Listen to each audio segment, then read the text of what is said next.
This is the Bema Podcast with Marty Solomon. I'm his co-host, Brent Billings. Today we are with Elle Grover Fricks to nurture the roots of the third pillar, discipleship. Let's see what Elle has to say about discipleship today. We talked community. Have we already done I'm all messed up in our production. We did community. Yep. We kept that one neat and tidy because you were there. So we had to check all over boxes, cross our T's, dot our I's, no weird stuff. That's right. I had to say that because in between that recording and this recording, your text pillar episode dropped. Sure did. And we were talking about spiral dynamics. Sure were. We were talking about, and I was like, I got to get back in there with Elle. I don't know where the Bema podcast is going.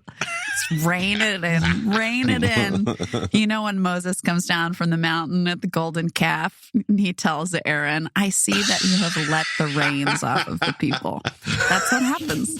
That's what happens when you're not here. Aaron is running off, grabbing some jewelry, and the jewelry is miracles and supernatural stuff. I love it. It was well spoken, and I have thought about it much all throughout my day, and I thought it was really well done. Oh, well, wonderful. Surprise, surprise. Absolutely. So tell us about discipleship today, Elle. Okay, well, I was just checking with Brent before we started because I haven't gotten to hear you and Reed's recording, but I want to make sure. Did they say that, like, taking people out for coffee is discipleship? Because I want to say that it's not discipleship, and I want to make sure I'm not, like, actively contradicting or dishonoring anybody. But apparently all three of us, or I don't know about Reed, Marty and I, that's what's important. Marty and I are on the same page. Coffee love me some is coffee. Great. We love coffee. We love taking people. Yeah, espresso, a little bit of cinnamon, a little bit of cream in there. We're good to go.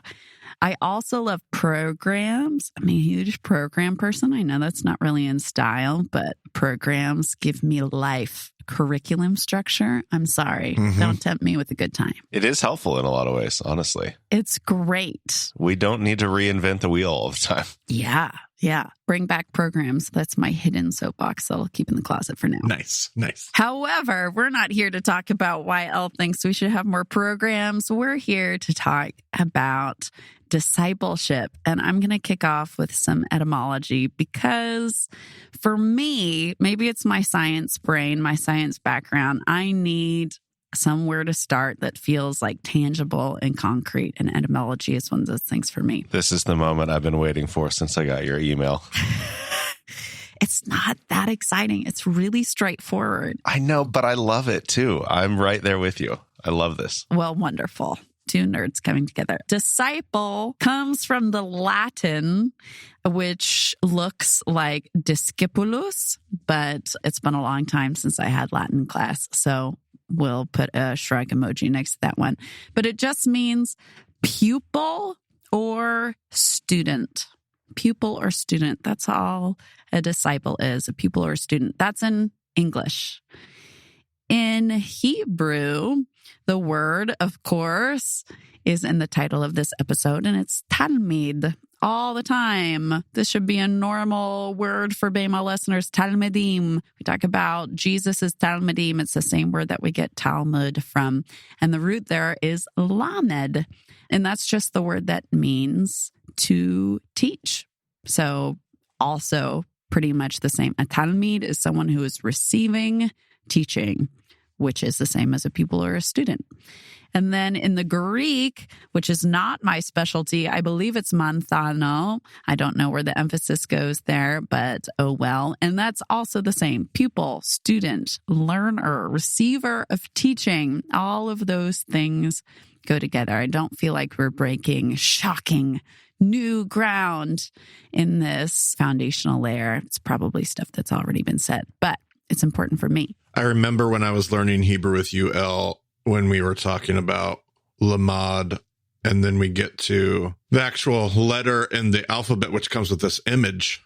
Yes. And it has like this, my brain just remembers like Catholic nuns with a stick whacking your, but it has like a, tell us about that image that lies at the root of the Lamed. Lamed, yeah. Yes. So this isn't in my outline, but it is funny that I underlined that while teaching you that it was a smacking stick. It's a staff, a teaching staff, but in the Hebraic world, a staff is about authority more than actual smacking. Yeah. So we already talked about Moses. Moses has his staff on the ground. It's turned into a snake. And God, one of God's very first encounters with Moshe, he's like, pick up your staff from the ground.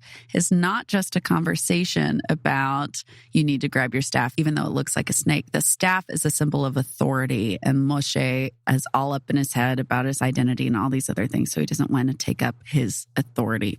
So there's authority embedded in the relationship of discipleship, which is important and good and something we're going to go forward and talk about, but hypothetically can be used for smacking. However, mostly an authority symbol. Moshe, of course, uses his to do miracles. Uh-oh. Bum, bum, bum. Already. Okay, so that's our basic, straightforward. What is a disciple? It's somebody who is learning, teaching, and there's this element of authority swirled in there that Marty brought out. But I want to start in our Tanakh, or Old Testament, and I want to walk through a couple of verses that have this word, lamed, in it, this word disciple, and I'm going to translate it that way, disciple, even though the rest of it isn't my translation. And I want to see if you guys notice a theme from a couple of verses in the Old Testament. You ready? It's a game show. I'm so ready. Hand over the buzzer. Beep. Deuteronomy 4. Gather the people together, and I will make them hear my words, that they may disciple to fear me all the days that they shall live upon the earth, and that they may disciple their children. It's number 1. Deuteronomy 11. Ye shall disciple your children, speaking of them when you sit in your house, when you walk by the way, when you lie down, and when you rise up. A classic. Deuteronomy 31, gather the people together, men, women, and children, and thy stranger that is within thy gates, that they may hear, that they may be discipled, and fear the Lord your God, and observe to do all the words of this teaching. Psalm 34, come ye children, and hearken to me, I will disciple you in the fear of the Lord. Jeremiah 9, but they have walked after the imaginations of their own heart and after masters about which their fathers discipled them. And lastly, Isaiah 54, and all thy children shall be discipled of the Lord, and great shall be the peace of thy children. What'd you notice? What was the little theme strung together there? I was hearing a lot of children talk, a lot of, the one passage was foreigners, a lot of those that have and those that are being raised up in. I noticed that. I noticed not in every passage there was often a gathering component. Yes. Gather people and disciple them. What did Brent see? I noticed that we have Torah and prophets and writings. I like that. Ding, ding, ding. Did you just ding, ding, ding Brent's answer? Does that mean he won this game show? I don't feel like I won. If that means you have more energy for next time, then yes, Brent's winning. You got it. I'm ready. Wow. Round 2. But the thing I'm circling in on was particularly the thing you noticed, Marty, about children, that each of these times, whether he's specifically talking about children like in the Shema, I think that is not metaphorical. I think he's talking about raising kids. However, in the other texts, often it's a metaphorical children. I'm going to teach you. Moshe is talking to all of Bnei Yisrael, all of the people, even the title Bnei, right? That's sons of Yisrael. So it's emphasizing this childlike thing. This image for children keeps being brought into play in the same verses that God is talking about discipling, about teaching. To me, that makes a lot of sense because the disciples that Jesus chooses are what I would call children, right? Very young people around 13. Those are children. Jesus was a youth minister. He's surrounded by kids. He teaches them, you've got to be like a child to enter the kingdom of God. Children are voracious learners, right? And they learn with humility and openness and excitement for the material. I was teaching my kids a thing about nocturnal animals, just going over predators and prey in nocturnal realm or whatever. And Lewis was so excited, my 5-year-old, because he knows something about this topic, that he was just yelling things like bioluminescence, echolocation at different times. Like, I know this, I've got this, let's go. That's the kind of energy that kids bring into learning, right? So it makes sense to me that when we're coming to the things of God, we're showing up with being like, bioluminescence, grace. Is this about Jesus? I think it's about Jesus. Let's go. Well, next time I teach on the Mount of Transfiguration and Peter goes to say something, I'm just going to have him shout bioluminescence into the... I do like that image. Elijah, Moses. I'm telling you. I do really like that. I feel like I was thinking about the passage where Jesus says, the kingdom of God, unless every teacher, I'm going to butcher the quote now, but unless every teacher becomes a student, or every teacher that becomes a disciple becomes a student, it's like a house owner that brings out of the storehouse new treasures as well as old. And that play on not just teacher learner, but that child image when you think you've arrived, but you're willing to go back with some level of humility and innocence and curiosity and wonder. Right. But you'll find more treasure. There's still more treasure to be buried there. Absolutely. Love that. A small Talmudic intermezzo here, just a moment to be like, well, we talk a lot about first century discipleship, right? When we talk about following Jesus and teaching other people to follow Jesus at Bema, we're doing it with the early lens. So using the Talmud as a little camera, a little telescope, microscope to peer back there. The Tractate Sanhedrin and Sifrei Deuteronomy are both going to say that whoever teaches Torah to a person becomes like that person's parent. Philo, though he's pretty annoying if you've read a lot of Philo, he says that teachers are fathers of the soul. So we see this Old Testament, this Tanakh tradition about when you're teaching, you've got to be like a child. That goes into our early Jewish tradition as well. But of course, as Christians, our emphasis is going to be on the second half of our book as well as the first half. And so let's see if this trend continues into our epistles. So 1 Cor 4 says this, "For though you have countless guides in Christ, you do not have many fathers. For I became your father in Christ Jesus through the gospel." Okay, great. Paul, let's see if that continues. 1 Timothy says to Timothy, "My genuine child in the faith, grace, mercy, and peace." Titus 1:4 is going to say to Titus, "My genuine child, according to our common faith, grace and peace." Philemon 10, "I am appealing to you concerning my child, whose father I have become in my imprisonment." 1 John 2:1, so moving out of Paul into John, "My little children, I am writing these things to you that you may not sin. And if anyone sins, we have an advocate with the Father, Jesus Christ, the righteous." 1 Peter 5, "She who is in Babylon, chosen together with you, greets you, and so does Mark, my son." Okay, so if being a discipler, of course, we're all disciples of Jesus. I left that 1 John, second half of that verse in because ultimately Heavenly Father is God, right? We're being discipled by Jesus. We're following Jesus. But if we're in the business of making disciples, these verses stacked up together make me have the impression that part of living out the Great Commission takes on the significance of being a spiritual parent to people, that discipling, being in a discipleship relationship, may include taking on this role of spiritual parent.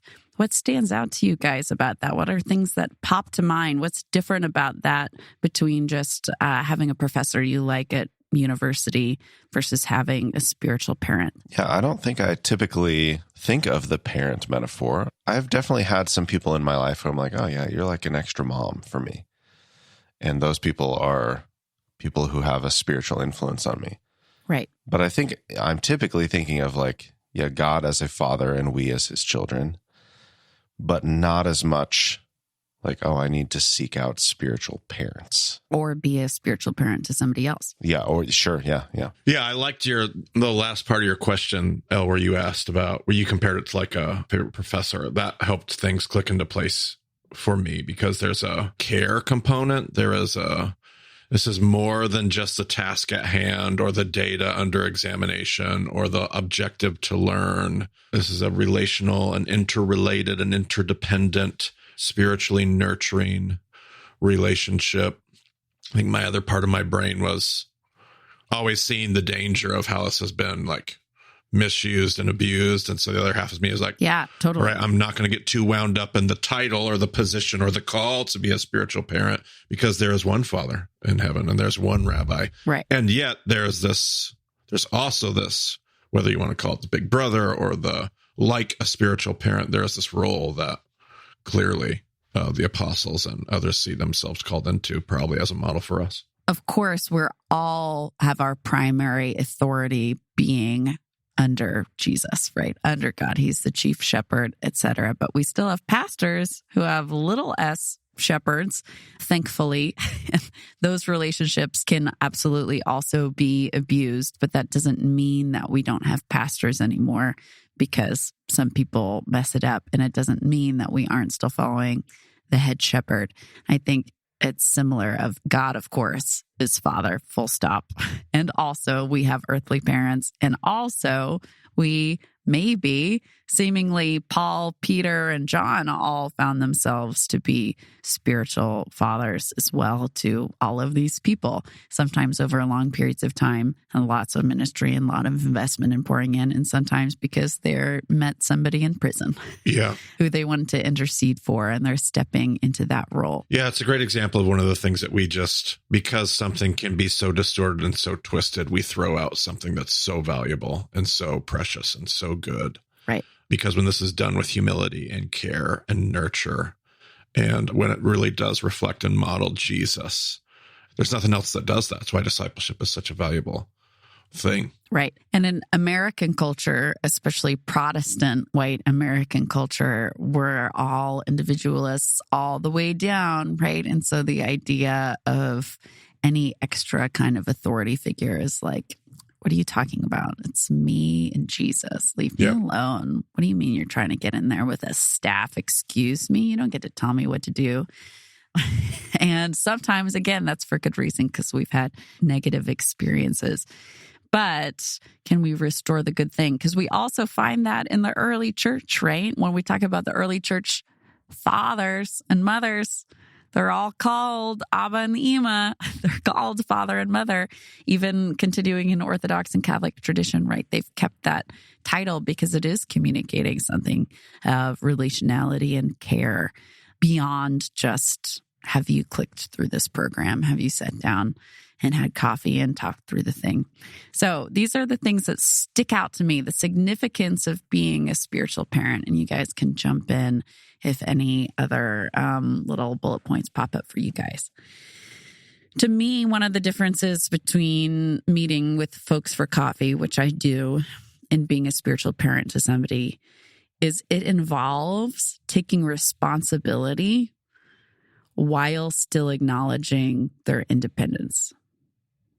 So I can go out to coffee with somebody and be like, oh, that doesn't sound like a super healthy relationship. How does it feel when they do blah, blah, blah? And they'll be like, oh, bad, and you can talk through that with them. But then like 2 weeks later, they're like, we're engaged. You're like, oh, okay. There isn't authority there. It's just like you're reflective listening, you're talking, you're catching up. If you're invited to share any wisdom, you're in a place to share wisdom. That's awesome. And that isn't always the case, but it's very clear that there's still, at least in my experience, maybe I'm doing it wrong, but the other person is still going to do whatever they're going to do, whether that's in a friendship relationship or someone who's younger than you or whatever. They're their own person. Your kid is absolutely still their own person, and try as you might, you are unable to control their destiny or who they're going to be or where they're going to go. And yet also a parent has an extra measure, an extra portion of responsibility for their child than they do for any other random person, right? This is my kid and I love them. And also if they're not doing well, there is extra onus on me to be like, where are you? What are you doing? I think one of the reasons that discipleship isn't so prevalent, even in the church, is that's scary. It's like taking responsibility and wanting to be there and saying your well-being is something that I want to watch out for and walk alongside you in is a lot more work than just taking people out for coffee once a month and checking in and texting every now and then, right? It's the difference between pointing the way home and saying, hey, you're going to turn left to the big tree. You're going to go past the gas station and then the house will be on the right, and walking somebody home. Yeah. And saying, whoa, you're not safe to drive. I wish you hadn't been at that party. I'll go with you, right? Versus just calling somebody a taxi. That's being a parent. Yeah. You said that there was the responsibility and your responsibility and their independence. Right. Paradox. And I feel like far too many of us, and when we're in the wrong spiritual headspace for this task, we get those things backward. We want to take away people's independence. Yeah. And neglect responsibility and call it discipleship. And we do that all, which is why it goes so haywire in the church. But there is I'm going to take responsibility and I'm going to preserve, not begrudgingly, but because I care about them like a parent would. I'm going to preserve who they are and who they're becoming and their independence. I started to realize later in my time in field ministry, like my approach to discipleship could be so beautiful, but if you just turned a couple things, just a couple degrees to the left or the right, it could get really wacky really quickly. Yeah. And those were some of the things I was observing is, well, I can just like completely manipulate people or try to strip them of their agency or try to force them into this program or this house or the rules. This is the house rules because it's a discipleship thing. And we're going to be like first century rabbis. And I really like how you framed that of I'm going to take responsibility and I'm going to give them independence and agency and autonomy. And that preserves a healthier relationship. And that's good. I like that. Yes. If you have a kid and they are going to grow up to be a hydrangea bush, you cannot make them a tulip. They are going to be a hydrangea bush. But it is still your responsibility to weed, to try to get the pests off, to make sure they're getting the water. If the frost is coming, you got to protect your plants, all of that. That's all the work. And sometimes you've seen more on the authoritarian side. I've seen more on the laissez-faire side of somebody being like, you know, you're going to be, and that's that. And so that's who you are. You know, depressed is just part of your personality. So nothing I can do about it. They're their own person, right? It's like, no, of course that person's going to grow up to be a hydrangea. And there's so much work to be done to make sure that they can be successful in being who God made them to be. And that doesn't look like trying to form them into an exact thing like ourselves. Yeah, it's another brilliant metaphor because we just planted a few years ago a hydrangea and I have to care for it differently than I did the other. So I can't just have the same program that I show up and I'm like, well, this is when you're going to bloom and this is what it's going to look like. And this is, right. I have to be like, wait a minute, what are you? Who are you? How do I care for you? When do I prune you? What can I expect out of you? Right. I can't expect you to be something like. That's just another great metaphor that I love too. Awesome. Yeah. The word for teacher, which was in my Zoom name for a long time when I taught Hebrew. I don't anymore at this moment. Everybody who emails me every single day, I'm so sorry.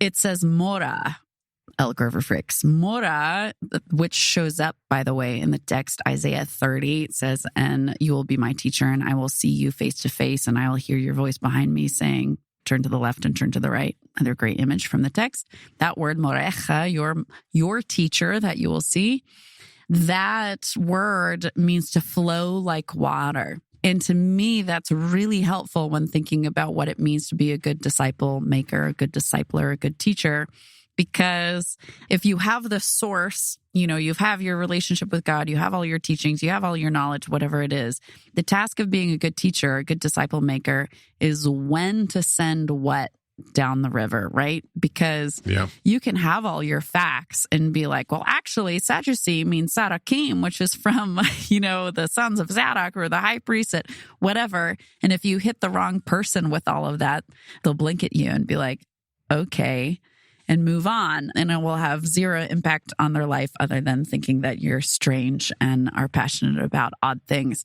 But if you're meeting somebody and you've noticed, oh boy, they are finding a lot of their worth and value in their spiritual disciplines. And even though we've talked about grace, it doesn't feel like they yet know that their identity is already in God and God already loves them and God already calls them good. This might not be the right time to be like, here's 8 more spiritual disciplines you could be doing, because it's like crack to them. Yeah, sure. Versus maybe somebody who needs some structure in their life and is like, I don't know, I really want to encounter God and grow in God, but I don't know what to be doing. Like people keep saying relationship with God. I don't know what that looks like. Great moment to talk about spiritual disciplines. So being that teacher means saying I've got all these things up my sleeve. I have all these different things that we can do together. But first I need to figure out who you are and where you're at and what you're struggling with. And today we're going to do a little pruning, or today we're going to do a little watering, and that's going to look like this versus this. Plants. Just trying to see if I could jog Brent out of his reflection as he was just reflecting. Reverie. So I just shouted plants into the camera. Good. I've been thinking about Judas and really the other disciples too. And the analogy is a little complicated because Jesus is a different sort of disciple maker than the rest of us can be. But we've talked a lot about how the disciples that Jesus called are very different types of people. Yeah. And have different strengths and different tendencies. And Judas in particular, Jesus didn't demand okay, if you're going to follow me at all, you're going to follow me the whole way. At some point he let him go to be what he was going to. And I don't know if I feel completely comfortable with the analogy, but hand one of your kids over to Satan. No, don't do that. Please don't do it. Yeah. It's just, the disciples are different. And it is, I think, Marty's talked about this a lot as we've gone through the reboot, especially. It's it's a lot cleaner to put things in this framework. And I sure like that. And Marty likes that. Some of our personalities are very much geared towards let's make this very clean and very simple. And that's fine sometimes. Sometimes we as disciples are in the spot where that's what we need.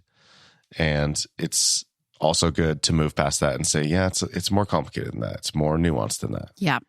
I think with parenting, half of it is helping the kid figure out their own giftings, right? To be like, you seem really passionate about this. I've noticed this thing about you. I've noticed this thing, helping them discover that differences of whether they're a hydrangea or a tulip or whatever. But also there is and in this house, we XYZ. In this house, we speak with integrity or whatever it might be. And I think, again, it's the balance of marrying those two things together. If you're going to be my disciple, right? Consensual relationship. You're not secretly discipling people. I don't think that works very well. I don't think you can have authority very well and be able to speak into people's life in the same way if you're just oh yeah, I've got these disciples, but you haven't had that conversation. Anyway, because when you do need to say, hey, in this house, we're not seeking after our own glory. We're seeking after the glory of Jesus, right? If you don't have that side of things and you're just I'm going to figure out who you are, and who you are is someone who loves themselves so much that they hurt other people, but that's just who they are because we're just so fun and easygoing, right? It's always a balance.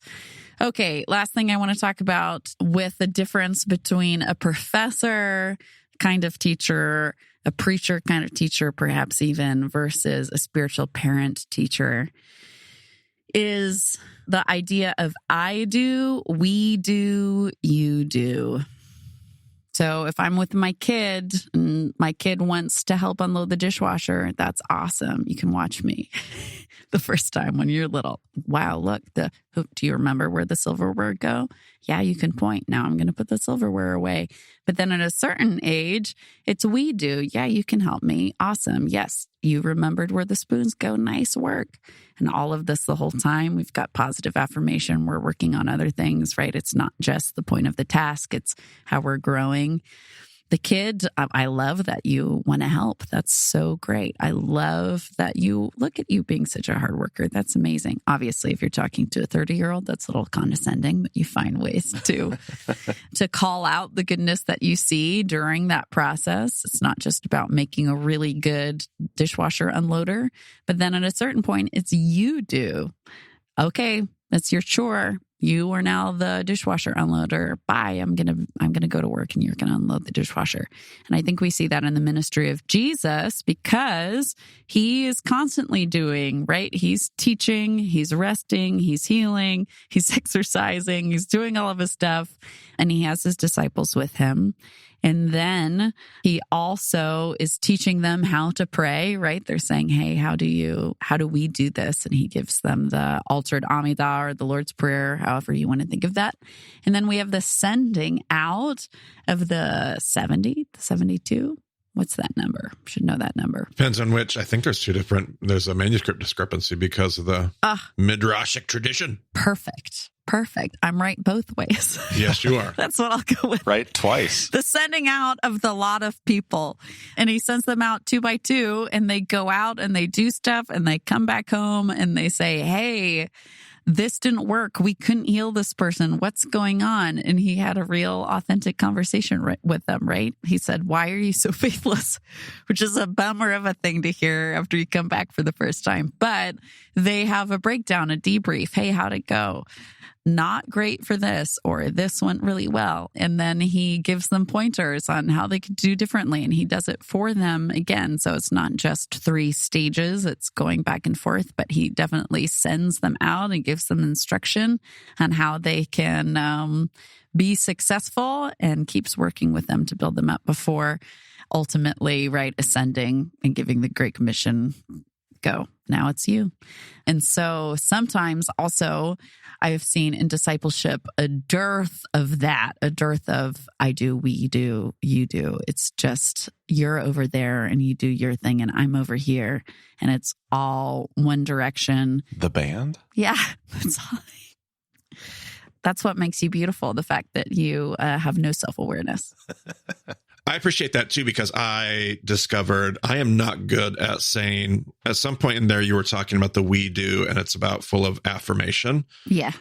I'm so bad at that because I assume as a discipler that what's supposed to, that's how it's supposed to go. So I'm not going to say anything about that because that's the default. Like that is the expectation. Right. What happens is I only end up pointing out all the things that we do wrong. Like, oh, well, you put 80% of the dishes away in the right spot, but you left this in the wrong spot and you forgot about that drawer. And then the disciple just ends up hearing like, I was assuming 80% awesomeness. I just never said it. And boy, did I kill the spirit of disciples in my early ministry and even struggle with it today. Cause I just assume, oh yeah, of course. Well, what's right is right. I would assume what's right. I'm only going to talk about what's negative. And I think that's a helpful reminder for any spiritual parent or literal parent, because I'm bad at it in that spot too, how valuable it is to say the things that we might assume because they're right and good. Don't assume the right and good. Praise, celebrate, applaud, not for our glory, but because it's good. It's because it's right and good, and those things should be celebrated. Right. Well, Marty, now that everybody has heard exactly my perspective and struggles, do you have anything you want to share as well? About more than I just admitted to? No, I do the exact same thing. I felt like it was me talking through your voice somehow. What a struggle. Oh, God, I love it. I was like, wait, what? Yeah. No, that's good. It's hard. Parenting is hard, literally. Parenting is hard spiritually. Mm. We're really wound up in not necessarily the title, sometimes the title, just the position. Whether it's the authority held in the wrong way. It's not the authority and responsibility. It's the authority and the ability to control. And discipleship is supposed to be such a nurturing thing. Right. And what can be so devastating about that you see all the time if you work with kids en masse is that what we all crave, child and adult alike, is relationality. And so if a child is only getting attention when they've done the wrong thing, then they'll keep doing the wrong thing because, hey, at least I'm getting some kind of attention. At least my parent looks up from their computer or their phone to say, hey, get off the couch when I jump on the couch. Yeah. And so I'm going to keep jumping on the couch. And so with our disciples, we want to be saying, even when it is stuff that we're like, of course, that's the expectation. We want to be saying, I noticed that you were able to do your text writing the whole time without asking me a question. I don't know what you're working on with your disciples. If you have people in your house doing your disciplines with you, that's awesome and amazing. And I'm excited for you. Full stop. And also, let's make sure we're calling out the good we see around us, as well as the things, because encourage one another as you are already doing, Thessalonians says, and exhort one another, right? Yeah. Our baseline ought to be speaking life, encouraging people. I know with my kids, like when my kids see my face light up in a positive way, that's more powerful than 5-to-1 chastisement. Like right. The positive light up. I think the same is true spiritually. When you see a spiritual community or a spiritual leader or somebody go, that's it. You get it. Like that moment right there was little, but it was full of Jesus. That is far more powerful than all of the critique we might be able to shape into somebody. It's just such a powerful thing to remember because we don't do it enough. Yep. Which is why the childhood thing to me is so helpful to imagine. Okay, to God, we're all just little toddlers running around, so proud of ourselves because we just tied our shoes. And yet, even though tying your shoe is not really that big of a deal, how does a good parent who loves their kid respond when you tie your shoes? Yeah. You did it. That was so amazing. Do you feel proud? Nice work. I loved how you struggled for a minute, but then you were able to figure it out. You worked so hard. So proud of you. That my kids light up every time. And so it doesn't even feel like work because it's joy. Okay, I want to talk about spiritual disciplines to do with disciples.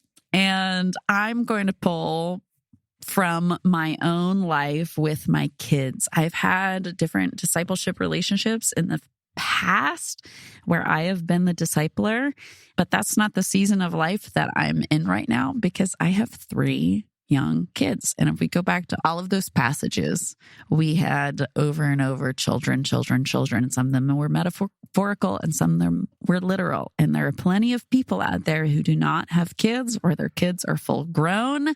And that is a beautiful season of life as well. And you have lots of opportunity to pour into other people. But there are also lots of people out there who do have kids, whether they're teenagers or young or somewhere in the middle.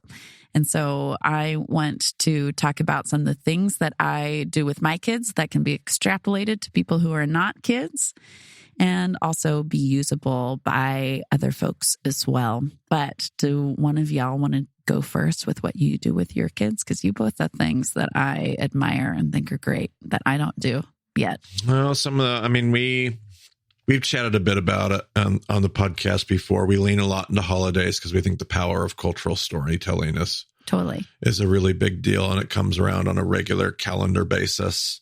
We taught our kids when they were getting ready for their bar and bat mitzvah.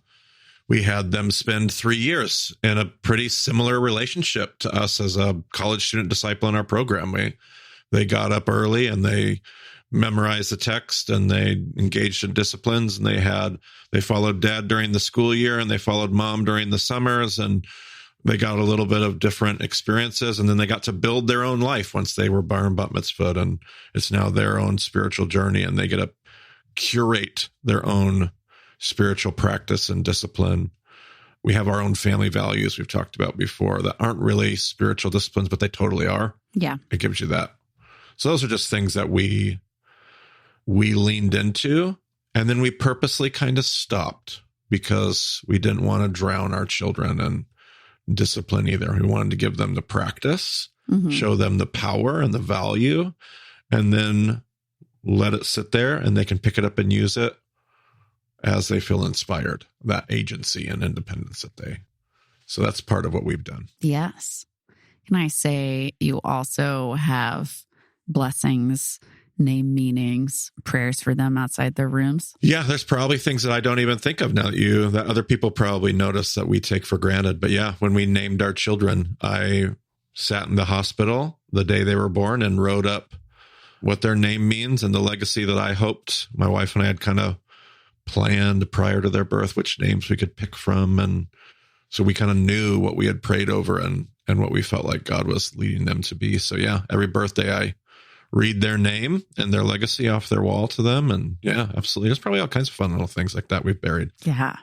Do you do that when like other family members or people are there, or do you like wait for a quiet time when it's just you as the four of you? If it feels at all performative, we don't. Yeah. But we also are not afraid to, we think there's great power in people seeing it and bearing witness to that, but we're not doing it to make sure that but we've done a little bit of both. Like they've been around, even when we light Sabbath candles, and I'll go around and say the blessing for my kids. Yeah. We love to do that with their friends over. We don't seek to do it with their friends over, but we don't at all shy away from it. We lean into this, like there's something that we get a show when we get a mimic to the world.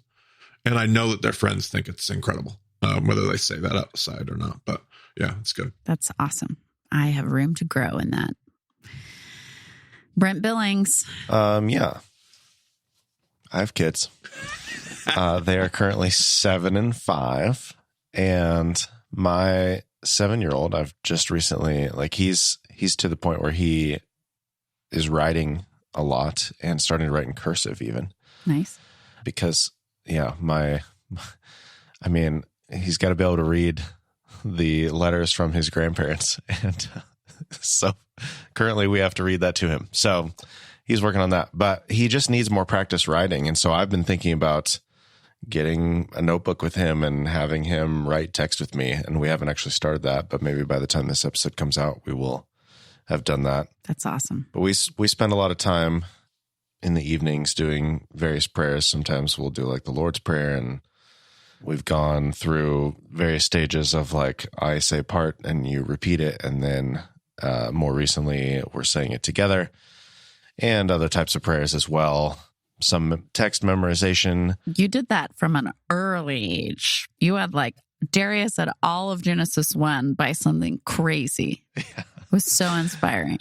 Yeah. Maggie is the driving force behind that. So that's credit to Maggie on that one. And really a lot of it is Maggie's doing. So I can't really take too much credit for it, but yeah, it feels very simple, but yeah, I'm just hoping that we're building in the important stuff, the foundational stuff. And then, as their attention spans and their abilities and interests morph over time, those will change what we do. Amazing. I think I already said my kids right now are 5, 3, and 8 months old.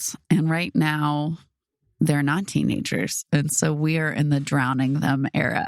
Yeah. Drowning them in all the things. They can figure out their own independence later. 5 is not. I'm like, how would you like to spend your morning? Oh, Thomas the Tank Engine. That's not it. That's not what we're doing. That's right. That era will be later. So it's not right now. So first thing for us in the morning, I am up. I am doing my text writing. I'm doing my devotional things. Talked about that in another podcast. I can link to that. But almost every morning, I'm up at like 5:15. It doesn't matter. One of the kids at least will sneak downstairs before they're supposed to, probably by about 6. And the problem is if I send them back to their room, they will wake up their sibling because the older two shares a room. And so what that means, though, is because my brain can be scattered. Don't know if anybody's noticed that.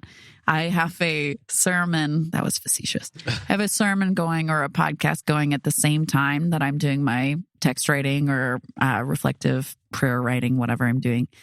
Because when my brain gets distracted, I want it to be distracted by something else that's pointed toward the Lord, not by like, oh, when I'm working later, I'll start like doing a to-do list. I can't have that.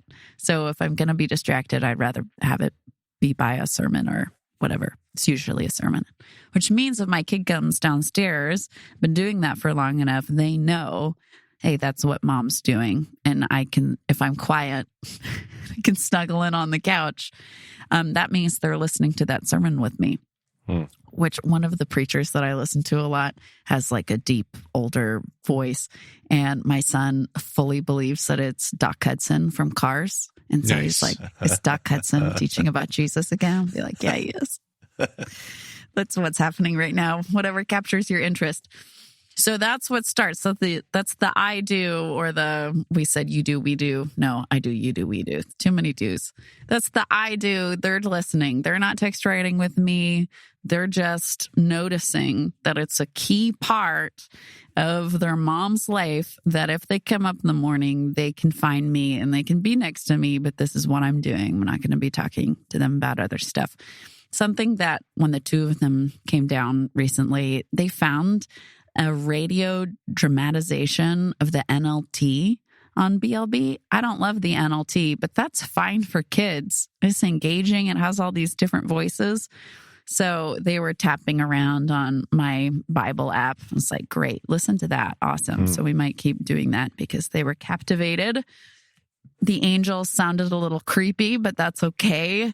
Doesn't matter. They're listening to the text. Big monotone voices are fine.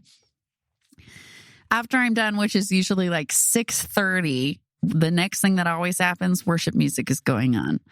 At first, there was resistance to that. I know if people are like inspired, they want to try to adopt things, they can get pushback from the rest of their family, and that can be hard. So I will say yes at first. My 3-year-old just yelled, Elsa song! Elsa song! Because that's what she wanted from Frozen. But we say, yep, you can have Elsa song later.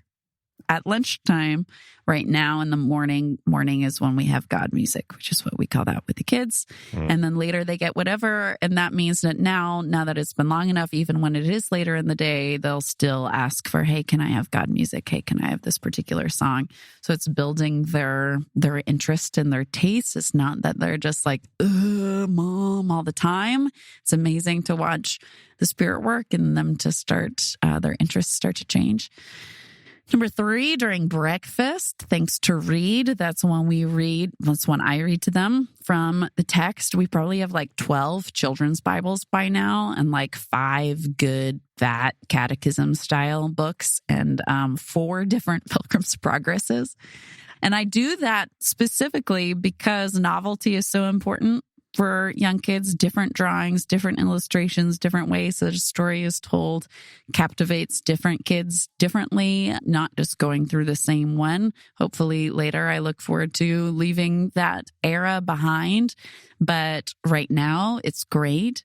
The question might be, well, how have you found 12 great children's Bibles that don't have anything problematic? I haven't. I just changed the words. There's stuff in the story that is just added in, or I don't think is helpful, or I know would like be not great for my kid, or that I actively disagree with. I can edit that line out. You can change it while you're talking. I even stop and go, sometimes my kids just keep eating their cereal. It is fine. And it's great. They love it. They ask for that. If I'm like still doing something else, part of getting ready in the morning, and they're sitting down to eat their breakfast, which happens at the same time, they'll be like, Mommy, read Jesus. It's my 3-year-old. Everything's Jesus. Where's Jesus on every page? She's a good little like Reformed theologian. Everything in the Bible is about Jesus. And they have great conversations based off of that. They've grown so much listening to those stories. You'd think they don't care about Tower of Babel or whatever. They do. They are tiny little theologians and philosophers. So many good questions, so much engagement, more than I would have ever have guessed have come out of that practice.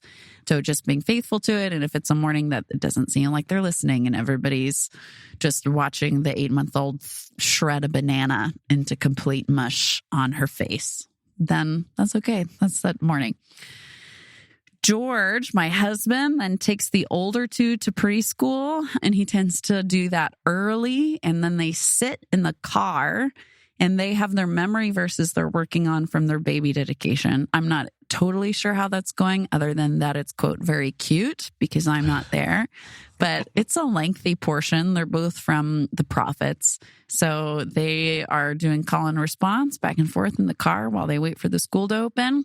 And I really like sending them out into the rest of the world, because it's not a Christian school. Not that that would necessarily make a difference, but just you're going out in the world. Last thing you're going to hear is something that's about you and your identity and God, that we feel like God picked out alongside us for you. And this is what you're going to hear every day before school. Once they have that memorized, I'm sure we'll move on to something else, but that's what we start with. Every conversation, if we've picked up from school, every conversation that has to do with classmates or how's this going or how's this, we're looking for every possible opportunity to talk to them about the way of Jesus, talking to them about their calling. So if something went poorly, we're talking to them about that. If somebody else did something, because kids have lots of questions about, like, so-and-so said toilet during reading time. You know, that's a conversation that we're going to have about the way of Jesus. Surprise, surprise. If they get positive reinforcement from a teacher or whatever it is, they're going to hear about their calling and who God made them to be. So all of those are very intentional. And then we have all of our Shabbat practices that we do. We've talked about that elsewhere, but that's only God music all day. We get movie only happens for them. They get ice cream during that movie. If we have to run an errand on Shabbat, like stop and get gas, they get to pick out a little treat from the convenience store because it's Shabbat. So we have lots of different Shabbat things that we do. That's big in our house. We're still working on holiday stuff because they're so young. But that's where we're at right now. So things that translate over to adults, if you are discipling young people or full-on adults, talking to them about calling. Everything's an intentional conversation with adults. My family history has a lot to do with personality profiles of all kinds. That's part of the culture of my family and the history of my family. I love to do that with people I'm discipling, to be like, oh, I'm noticing this and this and this and this. And we talk about those different assessments together and go over the direction that they all seem to be pointing, dreams. All of the above can pretty easily be brought over to discipling adults, having special verses that we think the Spirit led us to, doing text reading, talking about the text, bringing stuff up, wrestling through stuff together. But that's jumping to the next episode. So hopefully, folks out there, if you have kids, if you don't have kids, if you're thinking about what it means to start discipling, if you've been discipling for a long time, hopefully there's something in here. Being a spiritual parent, may we find spiritual parents. May we be good spiritual parents. May we find God to be our ultimate source of joy and protection and love and nurturing. Go out. Great Commission words. Go here. Make disciples. And lo, he is with us always. Even to the end of the age, baby. Even to the very end of the age. Yafe. Yeah, as you were talking, I was like, man, Elle's doing all kinds of stuff. But then I was like, okay, well, no, we have some Shabbat stuff and we have, these other things that I was remembering. But I think it's not a competition. No, it's not. And what I'm trying to say is that I think I'm just inspired to do more of what I do with more intentionality by the way that you're talking about it. Right. Because a lot of that stuff is there. And I think, I'm sure you have days that it's better than others, but just being more intentional about how you bring that together. Actually, we nail it 100 out of 100 days. Oh, wow. Yeah. Okay. Well, that's good. Still squad goals, I guess. Yeah, it's always so much more about quality than quantity, which is so cliche, but such a wise piece of wisdom. Don't be surprised by a surprise, everybody. Don't be surprised by a surprise. I would alter that. Sure, yeah, quality, but I would say consistency even over quality. Right. Because it can feel like, man, my kids didn't get anything out of that. Yep. That didn't go well. Don't just stop there. Don't just say, well, that was a bust. Yeah. Keep showing up, keep doing it. And once you have that culture set in your family, like first off, the whole family benefits, right? I'm getting stuff out of my children's Bibles and calling across the house. George, did you ever realize that Yeah. Like, changing their languages is not the norm in ancient Near Eastern culture. God just would have demolished everybody. That would be the norm. Never thought about that. Right. So that's happening. Yeah. The whole house gets blessed by worship music, etc. Yeah. So building patterns. Okay. Well, thank you for your teaching on discipleship, Elle. For being the Morah of Morahs. Someone here has to do it correctly. That's a joke. So to be clear. All right. Well, I don't know if we have any necessarily resources for this one, but if we come up with any links or anything, those will be in the show notes at BemaDiscipleship.com or in your podcast app. You can use the contact page there to get in touch with us if you want to share some of your practices, some of your struggles with discipleship. We have a community space where we can do that as well. We have a Slack where you can get on and talk about like, hey, I'm dealing with my kids, and you'll probably find 20 other people who have dealt with the same thing. So lots of ways to do this in community, whether you're in a discussion group, through our map, or anything else. But thank you for wrestling with us. Thank you for joining us on the Bema podcast today. We'll talk to you again soon.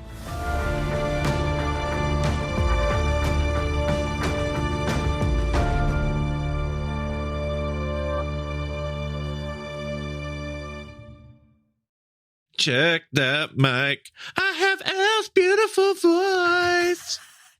Check. Incredible. I didn't know I sounded like that, but boy, am I blessed to find out. Well, I had to get it in a higher register than normal. You wouldn't want to be like, I have Elle's beautiful voice. I mean, why not? Apparently, for vocal health, we're all supposed to say, and then we're supposed to talk up there wherever that was. And so I'm like an octave and a half below that. And I should be, hi, everyone. Welcome. It's so good to see you.